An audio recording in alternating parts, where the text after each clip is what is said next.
Hello বন্ধুরা, আমরা চলে এসেছি আমাদের বাড়ির পিছনের জমিতে। এখানে পেঁয়াজ লাগানো হয়েছে। পেঁয়াজগুলো অনেক বড় হয়েছে, কিন্তু পেঁয়াজের মধ্যে প্রচুর পরিমাণে ঘাস হয়েছে।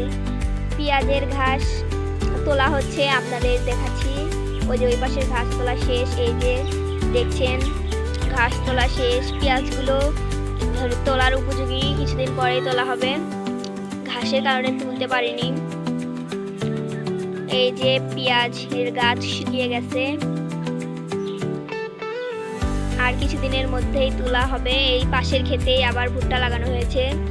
ভুট্টাগুলো অনেক বড় হয়ে গেছে। ভুট্টাগুলোও কিছুদিন পর হারভেস্টিং করা হবে।